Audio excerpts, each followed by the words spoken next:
You're listening to Talking to Teens, where we speak with leading experts from a variety of disciplines about the art and science of parenting teenagers. I'm your host, Andy Earle.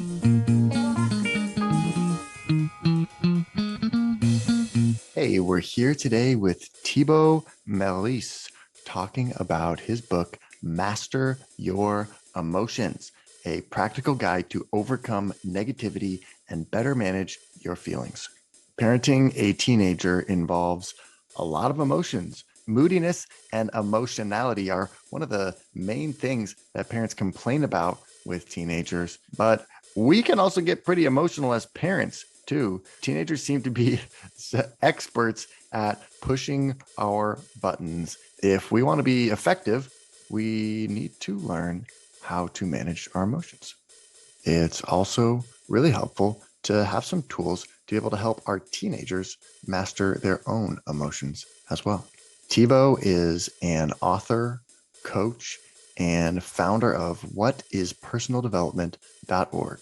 He's been featured on major personal development websites such as Lifehack, Tiny Buddha, Goalcast, and Addicted to Success. He's obsessed with self-improvement and fascinated by the power of the brain. His personal mission is to help people realize their full potential and reach higher levels of fulfillment and consciousness. He's written 20 books, including the one we're talking about today, Master Your Emotions. Thibaut, thank you so much for coming on the show today. Really excited about this. You've written a few books here. You have a book here on mastering your emotions. I can't even believe how many books you've written on all kinds of topics related to self-development. How did you get started doing this, and what then inspired you to write this book about emotions? I got started, I think, back in 2013 when I was doing this business school, like MBA in Japan. I was reading this book called The Personal MBA, and they had some recommendations, and 3 books were on personal development. So I think it was Jim Rohn and Earl Nightingale, just kind of old figure in the field. Yeah. So I started listening to the audiobooks, and like many times, it was really like interesting to me how we can actually change our life by changing, our behavior, our mindset, the way we think as well, which impacts our emotions. And I got started with a blog back in 2014 about personal development in English as a French. It didn't work out, to be honest. Okay. I was kind of delusional, I'm going to do this, it's going to be amazing. I'm going to have so much impact, and I'm going to say, have millions of views and stuff like that. It didn't actually work that way in the real world. And I discovered that I could publish a book on Amazon, via Kindle, like self-publishing. And I thought, yeah, maybe I can do that. And maybe I make my first dollar online, make a little bit of money, would be encouraging. So I wrote a book on goal setting back in 2015. And I got really good review, really good feedback on that. So later on, I decided to write more books and really to just keep writing books. Actually, Master Your Emotions was book number 9. And that's actually when I started making a little bit of money and making some income from my books. Yeah. And now I'm a full-time author now. So it was really, really nice. Wow. Congratulations. And that was actually in 2018. So basically almost 5 years after I started the blog. Yeah. So a long time. Yeah, a little while. Yeah. You cover some really great topics, and so much of this is, I think, so relevant to parenting, relevant to teenagers. You actually have a section in here. You're talking about ego, and you have a section on parent-child relationships where you talk about how some parents' egos lead to the creation of a strong sense of attachment and identification with their children. It's based on the false belief that children are their possessions. As a result, they try to control their children's lives and use them to live the life they wanted to live when they were younger, living vicariously through their children. Wow, I think we can all relate to that.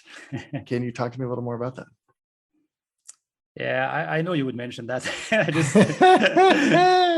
Yeah, it's, in my opinion, a little bit, I don't have any children, so I would a little bit judging, but I guess if I had, I would try to make sure I'm not imposing my own dreams on them. Oh, you have to do this, you have to be a doctor, or you have to be an architect or whatever, because I didn't, or I was, and you have to do the same thing as me. And I think it's kind of disrespecting the individual, your child as an individual who has his or her own dreams, aspirations in life. So I think it's really important to try your best, obviously, to let them live their life. Actually, I was very lucky because my parents really let me do whatever I wanted when I was at university. And I'm very, very grateful for that. And that's probably why I'm here today, where I am, I think, part of it.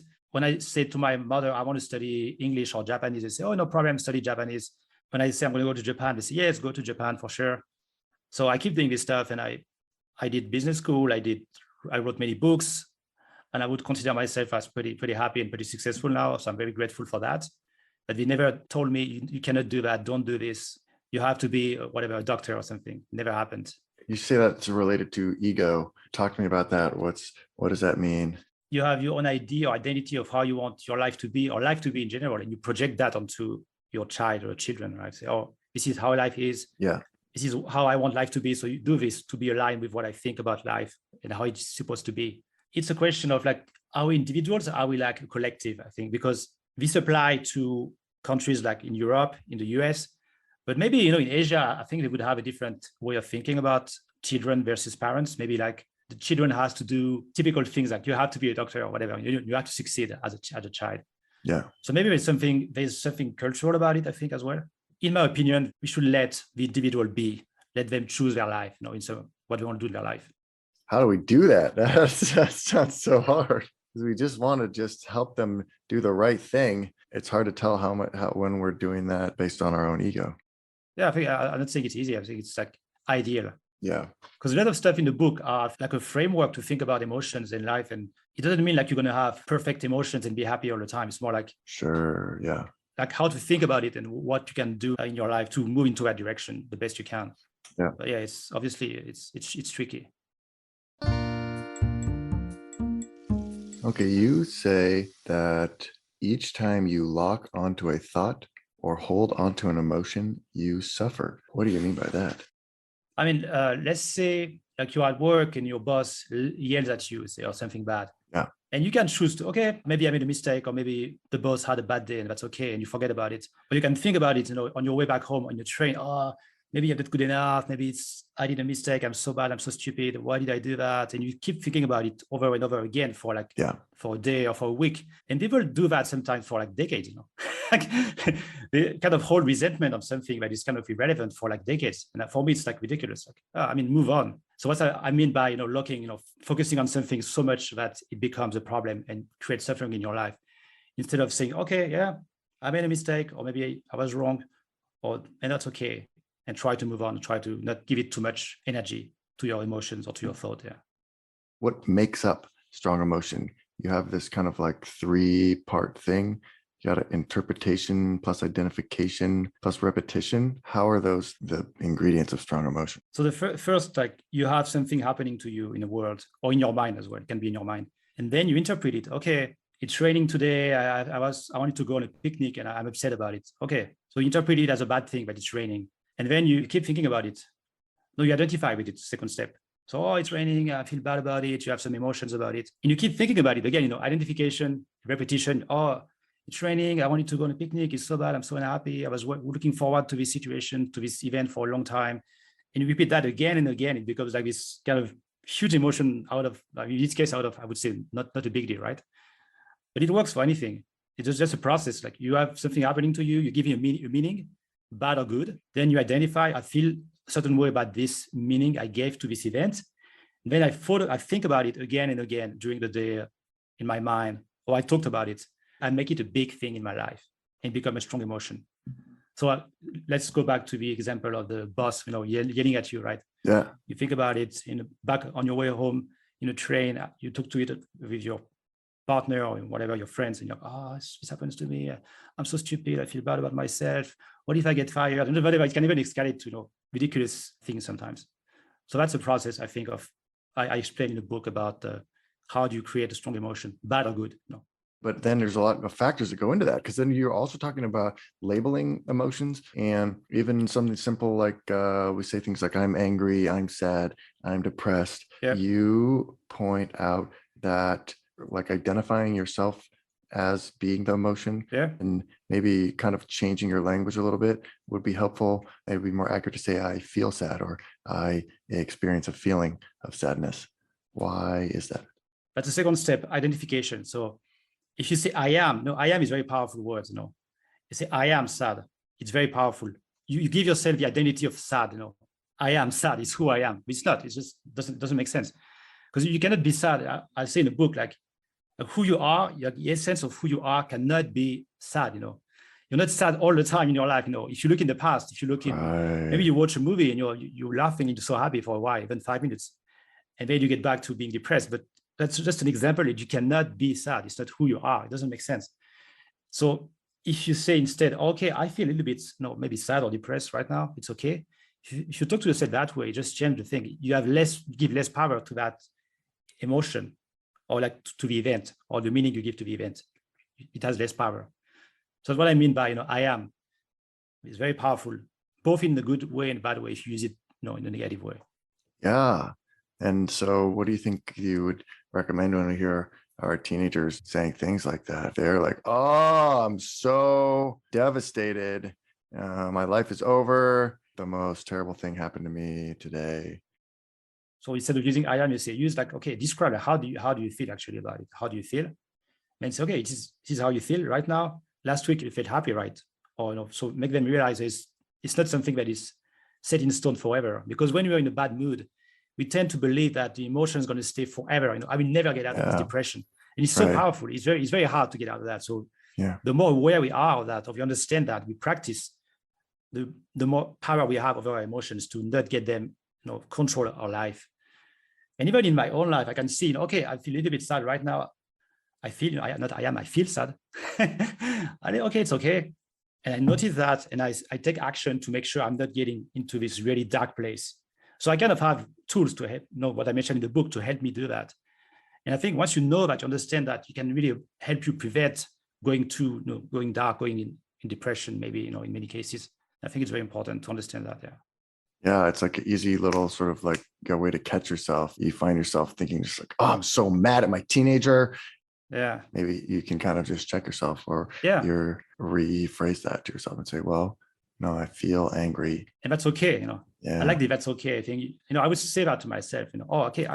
Giving yourself permission. Even, you can even call your name. And that comes back to a point I wanted to talk about today as well. I'll talk about it all the time, is like self-compassion. It's really, really powerful. Like, because people think they have these kind of misconceptions about self-compassion. They're like, oh yeah, if I'm too nice to myself, I would become complacent, I would become lazy, I wouldn't be productive, and I would be, and that's actually not true. That's not true at all. Like, you can test. I mean, I've done it for 5 years now. It is not true. Okay. I've written 20 books in 5 years now. And I was always like, okay, it's okay. I talk to myself, oh, you failed here, it's not a big deal. It's okay, Thibaut, you'll do better next time. And I almost never, never insult myself.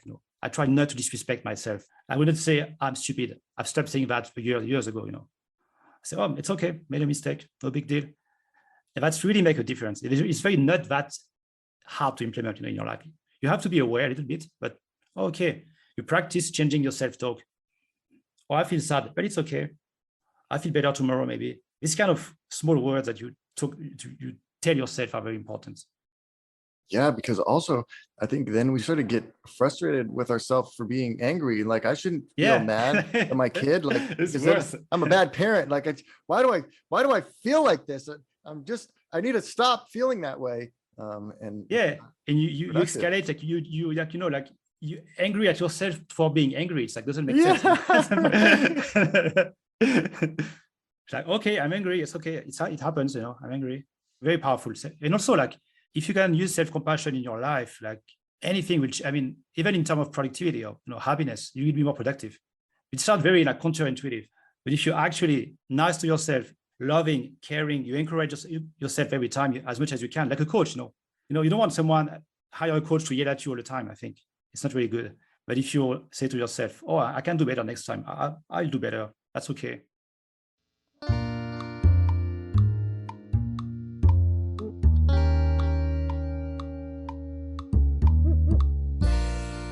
You talk in the book about problems, and I think that's really relatable, because parents, we have a lot of problems with our teenagers. What's interesting I found in your book is you say that problems don't exist. Yeah. It's a big claim, like problems don't exist, but I think some parents would beg to differ. Yeah, I'm sure. Yeah. So I think what I mean by that is, if you look at the reality, the world outside of human beings and their thinking process and their emotions, like the world itself doesn't have problem. It's like the earth doesn't care about X, Y, or Z. The world doesn't have problem because it doesn't think that way. It just reality is. And you can argue against reality. So I don't like this, but still reality is like, yeah, it's just reality. It is. I mean, you cannot deny reality, but I mean, no, something is happening. It is real. It is here. And it's, if you say it should be a different way, why? I mean, it is. It has to be a different way. It would be a different way in reality, but it's not. Yeah, but when your kid gets an F in biology, that's a problem. Yeah, sure. Right? When you find a vaporizer in your kid's backpack, that's a huge problem. Yeah. And when your 12-year-old daughter has a boyfriend, that is a huge problem. Yeah, so what I mean and what I want people to understand is like, there is no problem in the reality. And then, so we accept the situation first, but at the point, you accept what is real instead of denying, okay, this is real. My boy has had an F or something. This is a reality. And now I accept it. And now what do I do about it? How do I react to it? Instead of denying it or being angry, okay, this is a reality. I cannot undo that probably, unless you go talk to the teacher, maybe. You accept a reality and you say, okay, what am I going to do about it now? What can I do about it in a real world with my real action, not in my fantasy or like dream world, or ideal world. So it's accepting reality as it is. Yeah. And that's something we can also coach teenagers through when they're like ruminating on things or caught up and repeating negative thoughts about some problem that they're having in their lives, kind of maybe coaching them a little bit on taking a step back from that. Yeah, you can say, okay, what's the fact here? How would you describe the situation? And maybe they can describe in a more factual way and they'll be like, okay, this is not that bad, or maybe they have a different perspective. I got an F. That's a fact. It's a huge problem. It's now I'm going to fail the class. I'm not going to get into college. My life is ruined. Yeah, so it's a fact now. What can you do about? How can we improve the situation? What can we do about it? What can we do together and talk about it? Yeah, that's reality.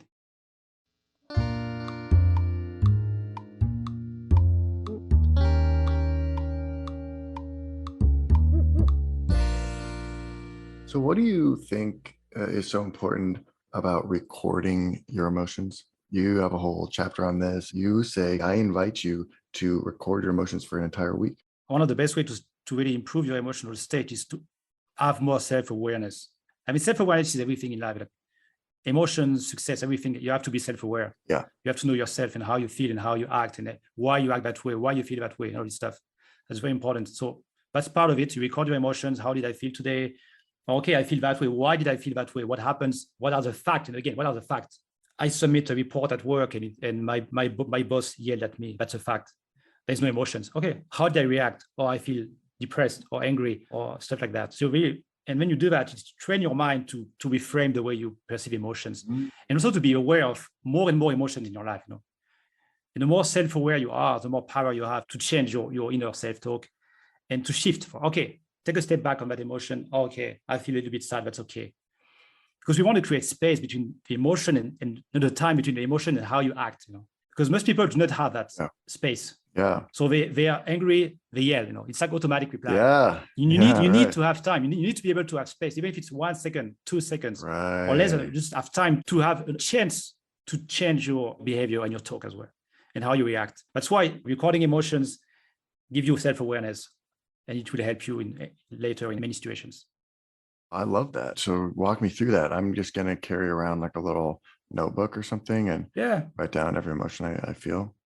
You can buy stuff like, I think we have mood journals or even like trackers, apps on phones. You can probably buy, look at this stuff. You can do it with just a notebook and write down, okay, how did I feel today on a scale of 1 to 10?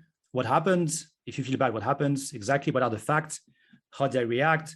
What could I have done differently in that situation? Because then you train your mind to react differently next time. Because okay, this is happening. It happened before. So now I reacted that way. It wasn't good. So I'm going to react that way instead. Yep. So you can change the course of action. Yeah. So you can do that. You don't have to do it every day. Just up to you, like how much you want to, master your emotions or improve your emotional state. But yeah, you can do that definitely. Yeah, just a little bit. The point is not to overwhelm people with thousands of exercises and they have to spend hours a day. No, it's just do your best, do what you can. And if you read the book and do what resonates with you, we have many stuff in the book you can do as exercises. There's a workbook as well, so they can use that for sure. Yeah, I noticed at the back there's a whole the workbook just included right here in the back of the book that has all kinds of fill Yeah, in the yeah. blanks and questions you can do to help you master your emotions. Yeah, there's also like a separate workbooks. Like if they want to buy, have it separately and write, have more space to write, they can do that as well. We're here with Thibaut Meurisse talking about how to master our emotions. And we're not done yet. Here's a look at what's coming up in the second half of the show. The worst thing is like not caring about anything. It's like people who have the fear of, like imposter syndrome, of fear of not being good enough. But the reason why they feel that way, I think, is because they actually care about who they are and what they're doing in the world. It's actually a very good thing. If you feel like you're not good enough, or you're an imposter, it's really, really good sign. And that you need to understand that, oh, it's a good thing. I do care about what I'm doing in the world. It's a good thing that I feel pressure or I feel like some stress about that. So usually we have certain vision of reality, a certain story. And when something happens that goes against it, we don't like it. Like if I'm telling you, oh, you're so lazy, and you already believe that. So if you believe you should work harder, and I'm telling you you're lazy, you're going to get defensive. You feel like you already believe you're not working hard enough. And I'm telling you, yeah, you're not working hard enough. So you don't like it, because you might be working hard, truth is, but you believe that you're not working hard enough, maybe. So that's one thing. When you believe something that is true or not, and someone tells you, yeah, you're right. Like you believe something negative about yourself and tell you, yeah, you're right, you're lazy. That's triggering, it's, I don't want you to tell me that. I already know it, or I think I know it. And one more thing might be attached to a belief, like, religion or political beliefs are very, you can get very defensive when you have this kind of belief. If you strongly believe in anything, basically, the more you believe into something strongly, the more defensive you tend to be in general, So we believe that we are the most important person in the world, which is okay, because we always did us all the time. So we tend to project that and believe that people think we are super important, or that people notice every action we take, every post we have on Instagram or whatever. But reality is people are too busy worrying about themselves to care about you. That's a reality. So first, if you understand that a little bit more, like, okay, yeah, think about it a little bit. Yeah, they don't really care. They don't have time. They are too worried about themselves, because you are too, right? We are too worried about ourselves. So that's the same thing for everybody else. And I find it useful to me to realize that nobody noticed everything I'm doing online, because now I'm online, posting videos and books and stuff like that. And nobody really noticed, Even if I were to sell 100 million books, for instance, I think people would still don't know who I am, probably. Right. Nobody would care that much. Like, do you know, like Paulo Coelho, maybe like the guy who wrote The Alchemist? Yeah. I think he sold like 200 million books worldwide, but wow. If you see in the street, nobody knows who he is, I think. He's like an old guy. Yeah. So let's just tell you that you have a lot of room to express yourself before people actually care about you. First, that's the first thing to understand. Want to hear the full interview? Sign up for a subscription today. You get access to all the interviews I've conducted, as well as new episodes weeks before the general public. It's completely affordable, and your subscription helps support the work we do here at Talking to Teens. Thanks for listening. I'll see you next time.